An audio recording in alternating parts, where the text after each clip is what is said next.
Hello साथियों, नमस्कार। आप सभी का स्वागत है विज्ञान विचार के इस चैनल पर। तो आज का जो हमारा लेक्चर है वो हमारा जो क्लास 10th है उसका जो टॉपिक है अम्ल व क्षारक के रासायनिक गुणधर्म। तो उसी से आगे हम स्टार्ट करते हैं। तो चलिए हम स्टार्ट करते हैं। आज का जो हमारा टॉपिक रहेगा वो क्या है? अम्ल व क्षारक की परस्पर अभिक्रिया। देखो, अम्ल व क्षारक की परस्पर अभिक्रिया होती है, उसी को हम क्या बोलते हैं? उदासीनीकरण अभिक्रिया। तो देखो, उदासीनीकरण अभिक्रिया क्या होती है? जब आपका अम्ल व क्षारक परस्पर अभिक्रिया करते हैं तो हमें क्या देते हैं? लवण और जल प्रदान करते हैं। इसी अभिक्रिया को हम क्या बोलते हैं? उदासीनीकरण अभिक्रिया। तो उदासीनीकरण अभिक्रिया क्या हो गई कि आपका अम्ल व क्षारक परस्पर मिलकर लवण व जल देते हैं, उसी को हम क्या बोलते हैं? उदासीनीकरण अभिक्रिया। तो देखो, अम्ल अम्ल व क्षारक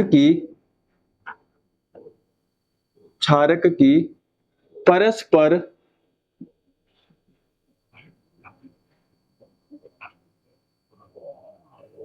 अभिक्रिया से परस्पर अभिक्रिया के परिणाम स्वरूप आपको क्या मिलता है? अभिक्रिया के परिणाम स्वरूप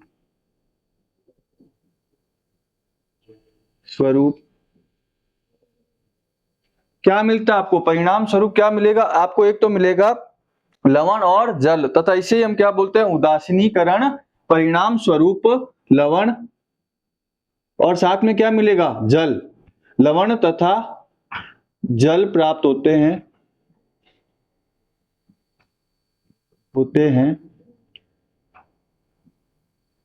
तथा इसे उदासीनीकरण अभिक्रिया कहते हैं। इसे उदासीनीकरण अभिक्रिया कहते हैं।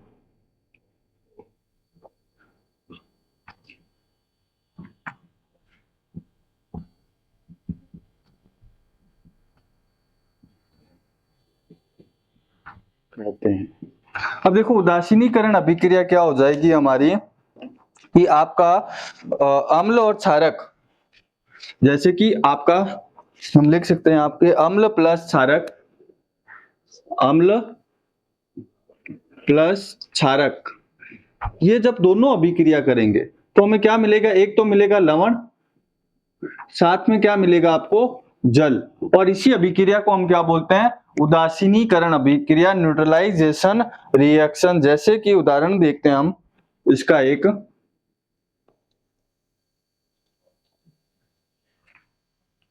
आपके पास दे रखा है एक तो NaOH प्लस HCl। उदाहरण में हमारे पास क्या है? NaOH plus HCl। NaOH क्या है? आपका क्षारक, और HCl क्या है? आपका अम्ल है ना। ये क्या आपका? क्षारक, और ये आपका क्या है? HCl क्या है? आपका अम्ल है। तो देखो, जब अम्ल और क्षारक परस्पर अभिक्रिया करेंगे तो हमें एक तो मिलेगा क्या? लवण, यानी कि NaCl। क्या मिलेगा? NaCl। NaCl क्या हुआ? आपका सोडियम क्लोराइड क्या है? एक लवण। साथ में हमें क्या मिलेगा? जल मिलेगा, H2O। साथ में क्या मिलेगा? H2O प्राप्त होगा। ये हमारी कौन सी अभिक्रिया हो गई? उदासीनीकरण अभिक्रिया हो गई। अब देखो, जो अगली आती है कि आपकी जो अगली अभिक्रिया है वो अम्ल की किसके साथ है? धात्विक ऑक्साइड के साथ अभिक्रिया। तो अम्ल जब धात्विक ऑक्साइड के साथ अभिक्रिया करेगा तो सेम उदासीनीकरण की तरह क्या बनाएगा? आपका लवण और जल बनाएगा। क्या बनाएगा? लवण एवं जल बनाएगा। तो हम अगली देखेंगे हमारी कौन सी अभिक्रिया? अम्ल की धात्विक ऑक्साइड के साथ अभिक्रिया देखेंगे। तो चलिए देखते हैं उसको।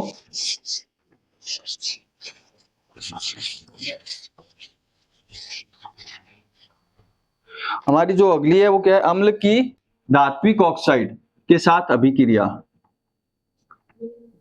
अम्ल की धात्विक ऑक्साइड के साथ अभिक्रिया।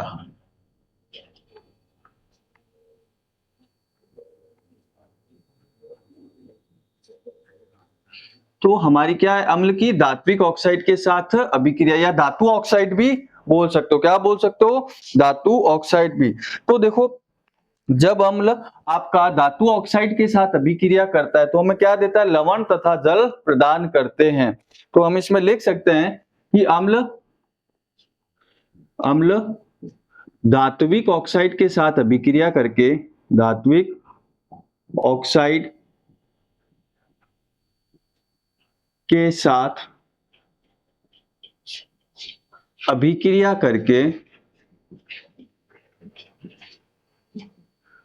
करके लवण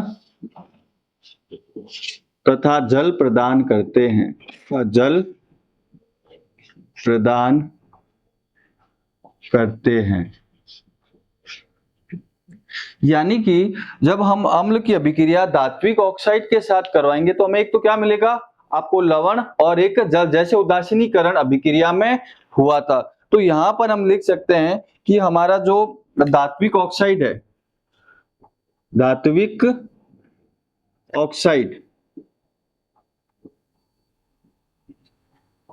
ऑक्साइड जब अम्ल से अभिक्रिया करेगा तो आपको क्या मिलेगा, एक तो मिलेगा लवण और साथ में मिलेगा जल। क्या मिलेगा, जल, लवण तथा जल प्राप्त होंगे।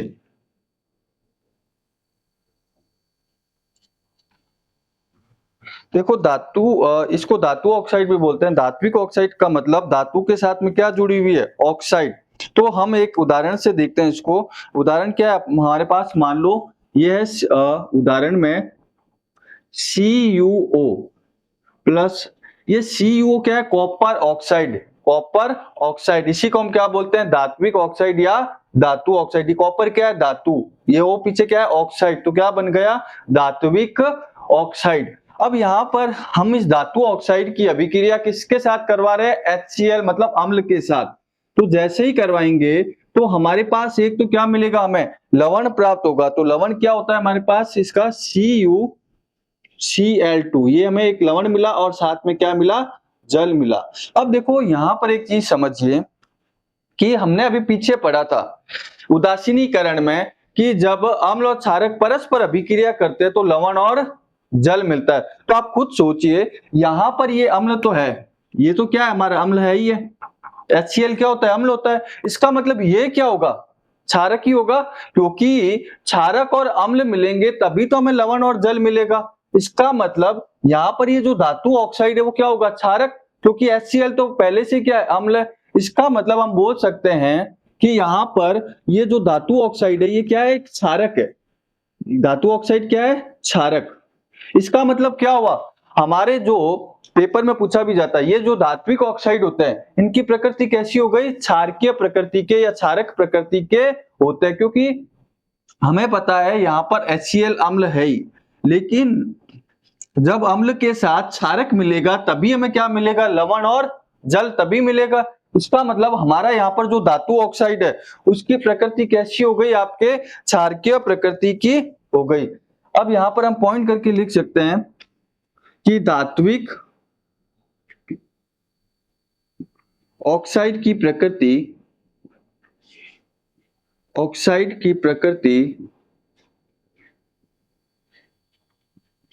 क्षारकीय होती है या क्षारक होती है, क्षारकीय होती है।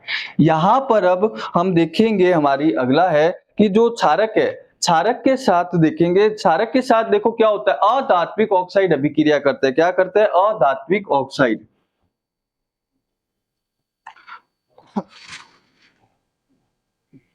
तो क्षारक की अधात्विक ऑक्साइड के साथ अभिक्रिया,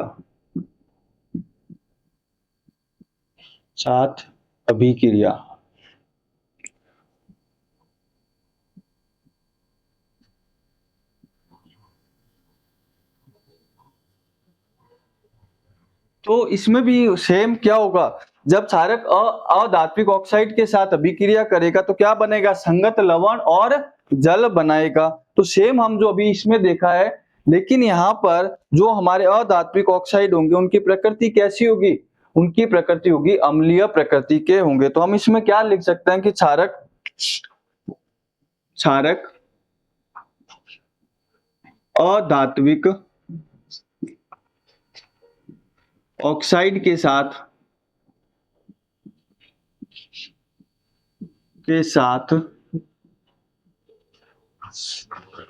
अभिक्रिया करके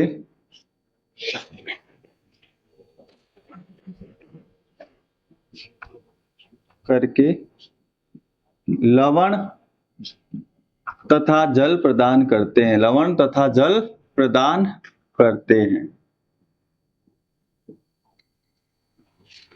तो इसको हम लिख सकते हैं, देखो यहां पर दोनों में डिफरेंस क्या है, अम्ल जो है वो तो किसके साथ कर रहा है, धात्विक ऑक्साइड के साथ अभिक्रिया कर रहा है अम्ल, लेकिन क्षारक किसके साथ कर रहा है, अधात्विक ऑक्साइड के साथ अभिक्रिया करता है और लवण और जल प्रदान करता है।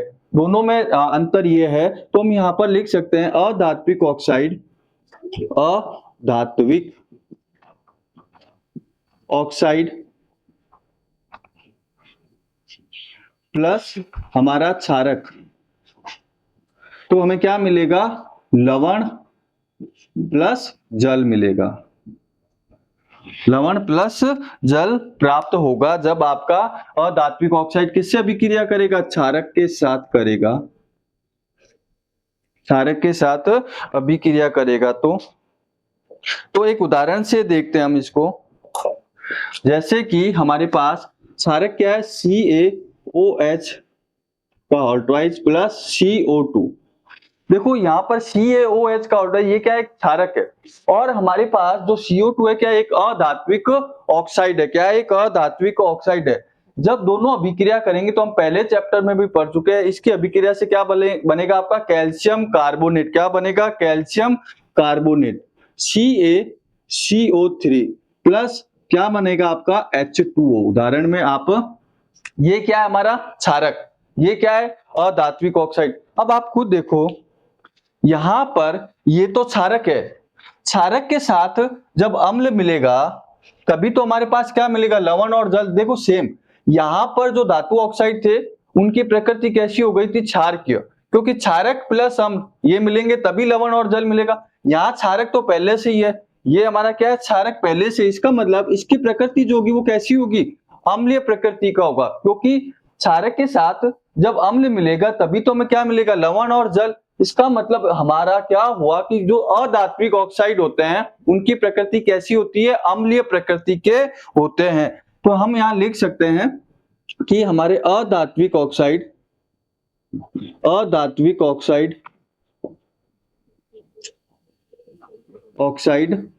अम्लीय प्रकृति के होते हैं। ये पेपर में सीधे पूछे जाता है, अम्लीय प्रकृति के होते हैं। देखो उदासीनीकरण अभिक्रिया जब हमने पढ़ी तो हमारे दिमाग में ये था कि अम्ल और क्षारक मिलेंगे तो लवण और जल बनाएंगे। जब हमने अम्ल की धात्विक ऑक्साइड के साथ देखी, अम्ल किसके साथ कर रहा है, धात्विक ऑक्साइड के साथ, याद रख, और क्षारक किसके साथ कर रहा है, अधात्विक ऑक्साइड। जब हमने अम्ल में देखा कि हमारे धातु ऑक्साइड के साथ अम्ल है, अम्ल तो पहले से, इसका मतलब ये जो धातु ऑक्साइड होगा ये कैसा होगा, क्षारक होगा, तभी हमारे पास लवण और जल बनेगा। फिर हमने जब इसमें क्षारक की अधात्विक ऑक्साइड के साथ देखा तो हमें ये देखा कि जो हमारा क्षारक तो पहले से ही है, यानी कि जो अधात्विक होंगे वो कैसे होंगे, अम्लीय प्रकृति के होंगे, अम्लीय होंगे तभी तो ये क्षारक और अम्ल मिलकर आपस में क्या बनाएंगे, लवण और जल बनाएंगे। तो जो अब हमारा अगला टॉपिक रहेगा वो क्या रहेगा, हमारा जो अगला टॉपिक है कि अम्ल व क्षारक में समानता है, कि अम्ल व क्षारक में क्या समानताएं होती है। तो इस टॉपिक को हम स्टार्ट करते हैं, अम्ल व क्षारक में समानताएं।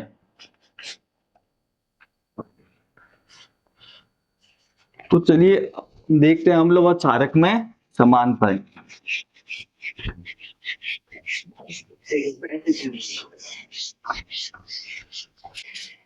तो अगला टॉपिक क्या रहेगा कि अम्ल व क्षारक की समानताएं।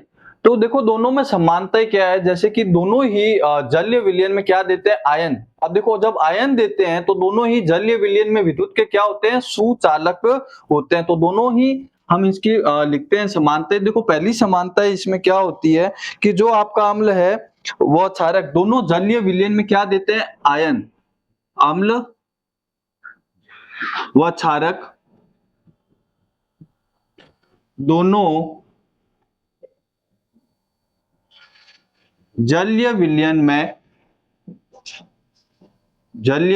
में आयन प्रदान करते हैं। आयन प्रदान करते हैं। देखो अब जब ये आयन देंगे तो इसका मतलब ये विद्युत के भी क्या होते हैं? सुचालक होते हैं अपने जलीय विलयन में। तो दूसरा पॉइंट हम क्या लिख सकते हैं कि अम्ल व क्षारक, अम्ल व क्षारक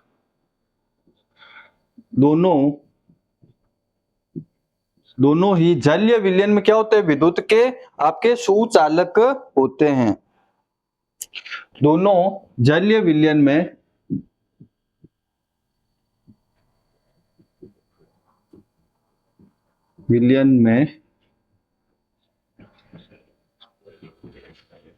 विद्युत के सुचालक होते हैं।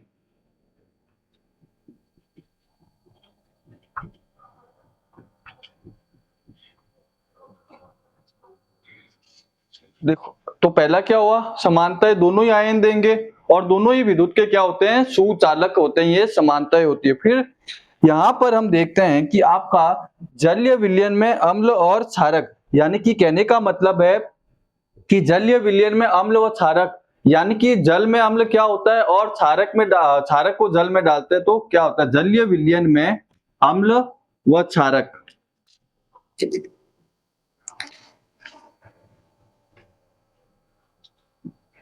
जलीय विलयन में अम्ल व क्षारक। तो सबसे पहले देखो जलीय विलयन में देखते हैं कि अम्ल और क्षारक क्या होते हैं। तो देखो सबसे पहले हम अम्ल के बारे में पढ़ते हैं। तो हमें पता है कि जो अम्ल होता है वो जलीय विलयन में क्या देता है? H+ आयन देता है। जल की उपस्थिति में अम्ल जो है H+ आयन देता है। अब ये जो H+ आयन बना है ये स्वतंत्र रूप से नहीं रह सकता। आपने जैसे ही अम्ल जल के अंदर जाएगा तो हमें पता है ये क्या देगा? H+ आयन देगा, हाइड्रोजन आयन देगा। लेकिन ये जो H+ आयन है, हाइड्रोजन आयन है, यह स्वतंत्र रूप से नहीं रह सकता। ये क्या करता है? जल के अणु के साथ रह सकता है, परंतु H+ आयन जो है हमारा जल में जैसे ही डालोगे तो क्या बनेगा? H+ ion. ये जो है ना जल, ये स्वतंत्र नहीं रह सकता। तो ये क्या करेगा? जल के अणु के साथ रह सकता है। किसके साथ? जल के अणु के साथ रह सकता है। और जल के अणु के साथ रहकर ये क्या बनाएगा? आपका हाइड्रोनियम आयन बना लेता है। H3O+ आयन, यानी कि हाइड्रोनियम आयन बना लेता है। याद रखना, जैसे ही हम अम्ल को जल के अंदर डालेंगे या जल की उपस्थिति में अम्ल H+ आयन प्रदान करते हैं, जल की उपस्थिति में अम्ल H+ आयन प्रदान करते हैं।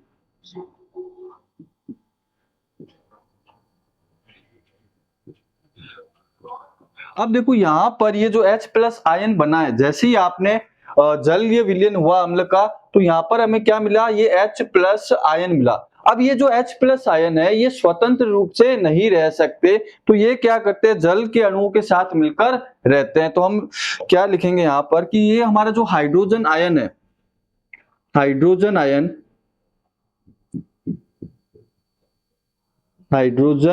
आयन देखो स्वतंत्र रूप से नहीं रह सकता, स्वतंत्र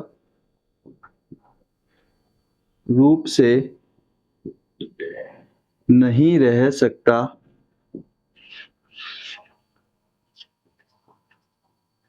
परंतु जल के अणुओं के साथ मिलकर रहता है।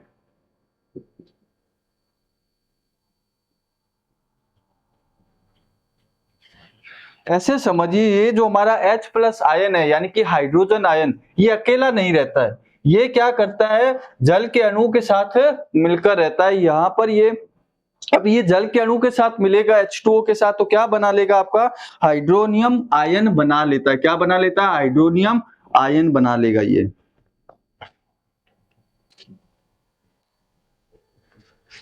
अब यहाँ पर हमने एक चीज देखो, यहाँ पर याद रखना कि ये जो बना है H प्लस आयन, हमें पता चला ये अकेला यानी कि स्वतंत्र रूप से नहीं रहता, ये क्या करता है जल के अणु के साथ मिलकर रहता है और क्या बनता है एक आयन, कौन सा हाइड्रोनियम आयन। तो इसीलिए हम इसको है ना जो H हाइड्रोजन आयन है इसको हाइड्रोनियम आयन से भी दर्शाया जाता है। तो हम क्या लिखेंगे जो हाइड्रोजन आयन है, हाइड्रोजन आयन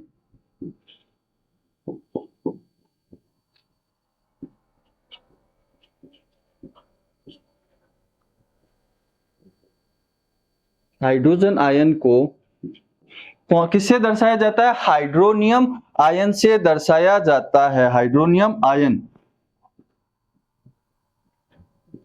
हाइड्रोनियम आयन से दर्शाया जाता है।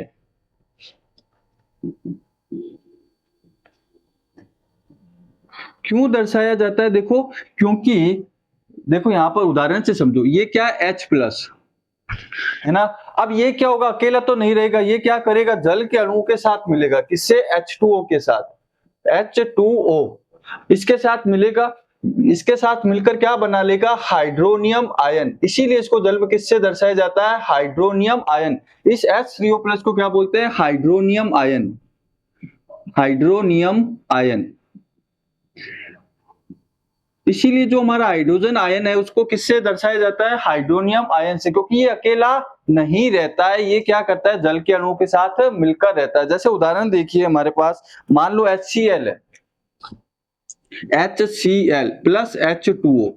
अब आपको पता है देखो HCl टूटेगा किसमें H प्लस और Cl माइनस में, तो यहाँ पर देखो जो HCl है ना ये टूटेगा किसमें H प्लस और Cl माइनस, तो होगा क्या ये जो H प्लस है ये अकेला तो रहेगा नहीं, हमने अभी पढ़ा ये अकेला नहीं रहेगा, लेकिन किसके साथ जुड़ेगा जल के अणु के साथ।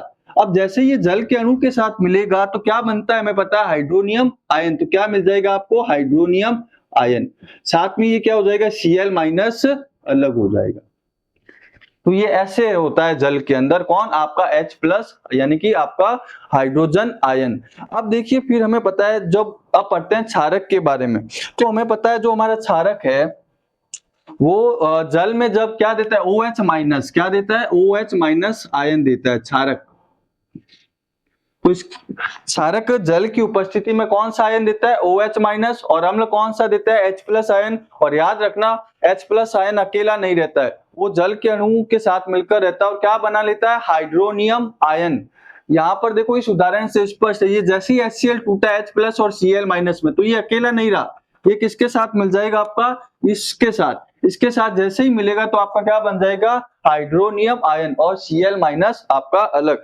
तो यहाँ पर हम इसमें क्षारक में बात करते हैं, तो हमें पता है कि क्षारक जल की उपस्थिति में कौन सा आयन देता है OH माइनस आयन देता है। तो हम यहाँ क्या लिखेंगे क्षारक, क्षारक जल की उपस्थिति में, जल की उपस्थिति में OH माइनस आयन देता है, OH माइनस आयन देता है, OH माइनस आयन देता है।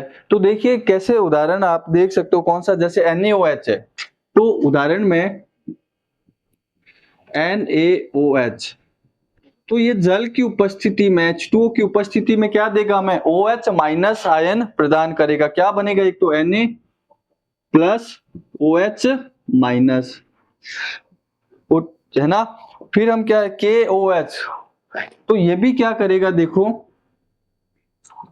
जल की उपस्थिति में क्या करेगा K प्लस OH माइनस, जल की उपस्थिति में हमें यहां पर ये प्राप्त होगा। अब मान लो मैग्नीशियम हाइड्रोक्साइड है, मैग्नीशियम हाइड्रोक्साइड,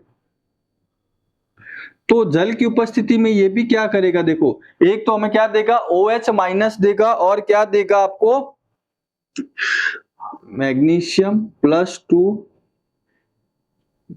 और साथ में क्या देगा, OH माइनस आपको ये देगा। तो सारगक का तो सिंपल सा है कि जल की उपस्थिति में क्या देता है, OH माइनस आयन देता है, और अम्ल क्या देता है, H प्लस आयन देता है, और जो ये H प्लस आयन है वो अकेला नहीं रह सकता। फिर देखो यहाँ पर एक चीज पढ़ेंगे कि जो क्षारक होते हैं, जितने भी सभी क्षारक जल में घुलनशील नहीं होते। अच्छा, जो जल में घुलनशील नहीं होते, फिर उनको क्या बोला जाता है, उनको बोला जाता है क्षार, जिसको हमारा जो अगला टॉपिक है वो पढ़ेंगे, कौन सा, क्षार, कि भाई क्षार किसे कहते हैं। तो यहां तक आप इसको देखिए कि यहां इसी से हमारा निकल के आएगा कौन सा टॉपिक, क्षार, कि क्षार क्या होता है। तो चलिए स्टार्ट करते हैं क्षार को।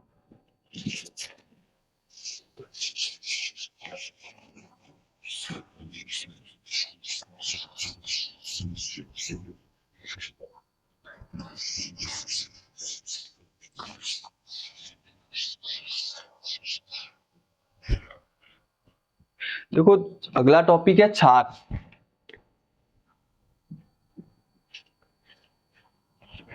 देखो यहाँ पर क्षार क्या होता है कि आपके जितने भी क्षारक है, यानी कि सभी क्षारक क्या होते हैं, जल में घुलनशील नहीं होते, लेकिन जो जल में घुलनशील होते हैं उन्हीं को हम क्या बोलेंगे, क्षार। जो जल में घुलनशील होंगे वही क्या कहलाएंगे, आपके क्षार कहलाएंगे।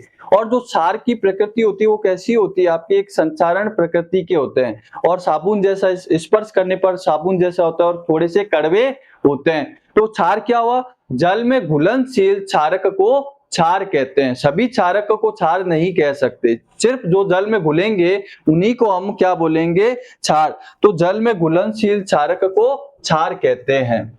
जल में घुलनशील क्षारक को क्षार कहते हैं, क्षार कहते हैं। यानी कि जो क्षारक जल में घुल जाएंगे उन्हीं को हम क्या बोलेंगे, क्षार बोलेंगे। और आपके इनका जो स्पर्श करने पर ये कैसे लगते हैं, साबुन जैसे। फिर अगला एक पॉइंट लिख लेते हैं, सभी क्षारक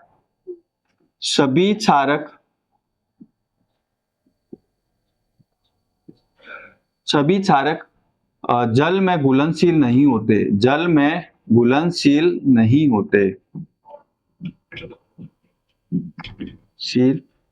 होते, लेकिन जो घुलनशील होंगे वो क्या हो जाएंगे, क्षार। जो घुलनशील हो जाएंगे वो तो क्या हो जाएंगे, क्षार। फिर अगला हम लिख सकते हैं कि इसका स्पर्श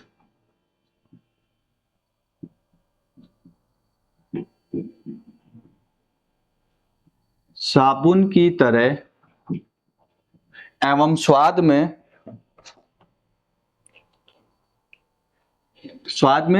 कैसा होता है, ये कड़वा, स्वाद कड़वा होता है, तथा प्रकृति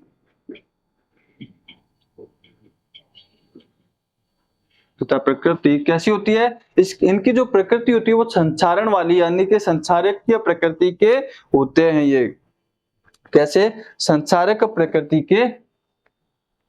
प्रकृति संचारक होती है।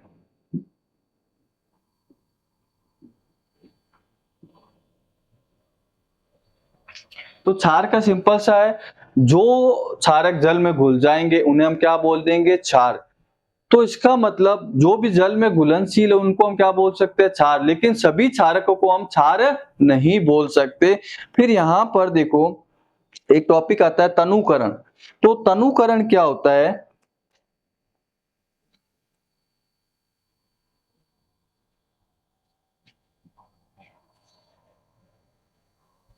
हमारा अगला जो टॉपिक है वो क्या है आपका, तनुकरण। देखो जब अम्ल और क्षारक को जल में मिलाया जाता है तो उनकी सांद्रता में प्रति इकाई आयतन में उनके सांद्रता में क्या होती है, प्रति इकाई आयतन में कमी आ जाती है। उसे ही हम क्या बोलते हैं, तनुकरण। यानी कि दोबारा सुनिए, जब हम जल पहले चलो लिखते हैं, फिर उसको मैं और अच्छे से क्लियर कर देता हूं। तो क्या होता है, जल में अम्ल या क्षारक, जल में अम्ल या क्षारक मिलाने पर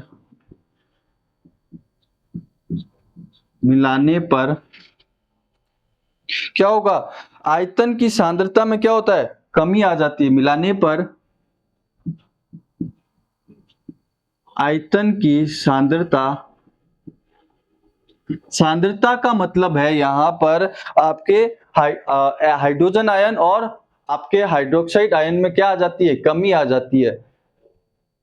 सांद्रता का H हाइड्रोनियम आयन और आपका हाइड्रोक्स, इनमें क्या आ जाती है, प्रति इकाई आयतन में क्या आ जाती है, कमी आ जाती है। प्रति इकाई आयतन में सांद्रता में प्रति इकाई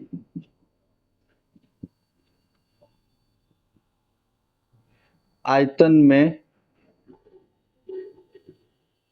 कमी आ जाती है। प्रति इकाई आयतन में क्या आएगी, कमी आ जाती है। इसे ही हम क्या बोलते हैं, इस प्रक्रिया को हम क्या बोलते हैं, तनुकरण। इस प्रक्रिया को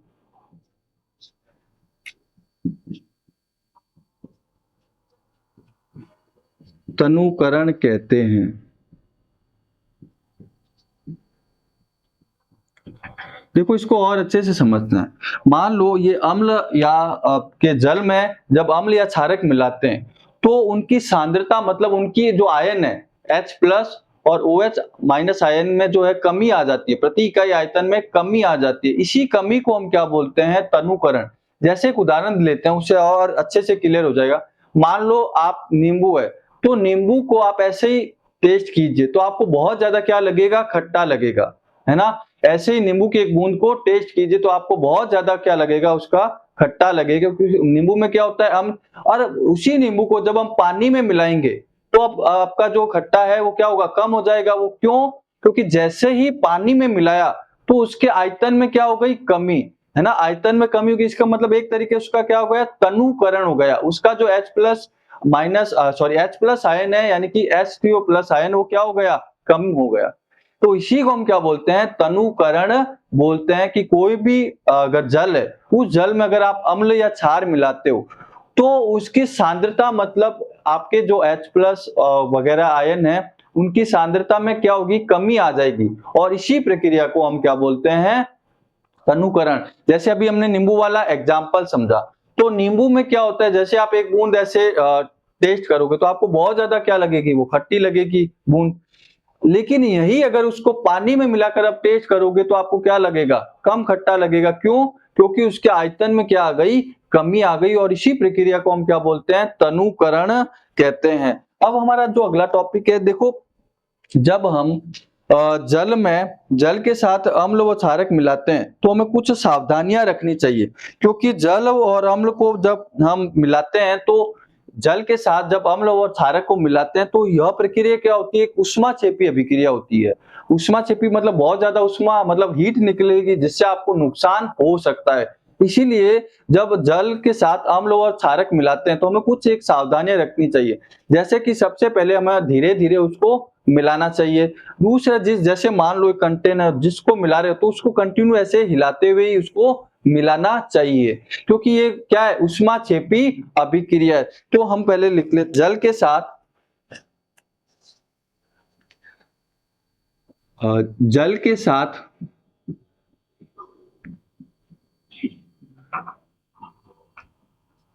अम्ल व क्षारक मिलाने पर सावधानियां।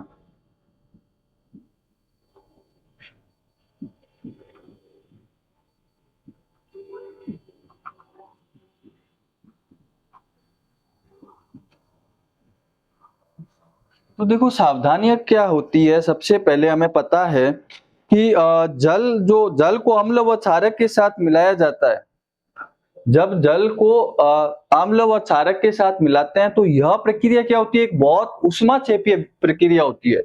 ऊष्माक्षेपी प्रक्रिया होती है तो उससे हमें नुकसान पहुंच सकता है। इसीलिए जब हम अम्ल व क्षारक को जल में धीरे-धीरे मिलाया जाता है, पहला क्या सावधानी रखी जाती है कि अम्ल व जल में अम्ल व क्षारक को धीरे-धीरे मिलाया जाता है और मान लो जिस पात्र में मिला रहे हो, उस पात्र को कंटिन्यू धीरे-धीरे जल के साथ हिलाते हुए रहना चाहिए। जैसे मान लो ये मेरे पास बीकर है और मैं कुछ तो मुझे इसे धीरे-धीरे मिलाते हुए इसको हिलाना भी पड़ेगा। क्यों हिलाना पड़ेगा? क्योंकि यह एक ऊष्माक्षेपी अभिक्रिया है जिसमें बहुत ज्यादा क्या निकलती है, ऊष्मा निकलती है, जिससे क्या हो सकता है, ये पात्र भी क्या हो सकता है, क्रैक हो सकता है, या पात्र भी टूट सकता है। इसीलिए हमें क्या इसको हिलाते हुए ही मिलाना चाहिए। तो हम पहले जल को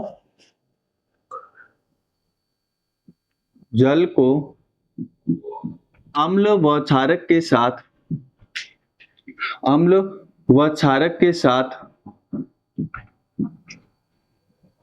साथ मिलाने की प्रक्रिया ऊष्माक्षेपी होती है। मिलाने की प्रक्रिया कैसी होती है? ऊष्माक्षेपी होती है। अब ये ऊष्माक्षेपी है तो हमें कुछ सावधानियां रखनी पड़ेगी, क्योंकि ऊष्मा निकलेगी, वह ऊष्मा में क्या पहुंचा सकती है, आपको नुकसान पहुंचा सकती है। अतः हमें सावधानी रखनी चाहिए। अतः हमें कुछ लिख लो, कुछ सावधानी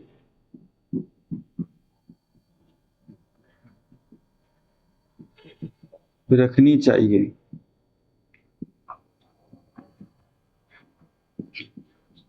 तो देखो, सबसे पहली सावधानी हमारे पास, तो पहला आप पॉइंट देखिए, तो पहला पॉइंट क्या है हमारा कि जैसे ही आपको देखो, सदैव हमें क्या करना चाहिए, धीरे-धीरे क्या करना चाहिए, इसको मिलाना चाहिए।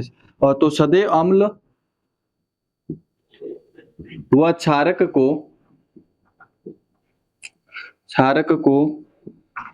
क्या करना चाहिए, धीरे-धीरे क्षारक को जल में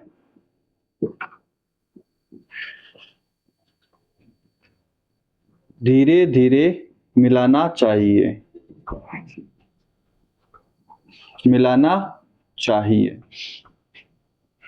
फिर अगला जो होगा, क्या होगा, देखो ये जो प्रक्रिया होती है वो क्या होती है, ऊष्माक्षेपी होती है। तो जो भी पात्र है हमें उसको निरंतर हिलाते हुए इसको मिलाना चाहिए। तो यह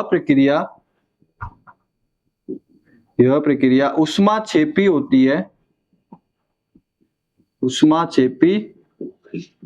है। इसलिए कांच के पात्र को हिलाते रहना चाहिए, वो लगातार हिलाते रहना चाहिए ना चाहिए। देखो, सावधानी में सबसे पहले क्या होनी चाहिए कि हमें धीरे-धीरे मिलाना चाहिए और जो भी पात्र कांच का यूज कर रहे हैं उसको लगातार हिलाना चाहिए। तो आज का टॉपिक हम यहीं तक रखते हैं और जो हमारा अगला टॉपिक होगा वो क्या होगा, पीएच में। तो आप चैनल को ज्यादा से ज्यादा शेयर और लाइक कीजिए। धन्यवाद।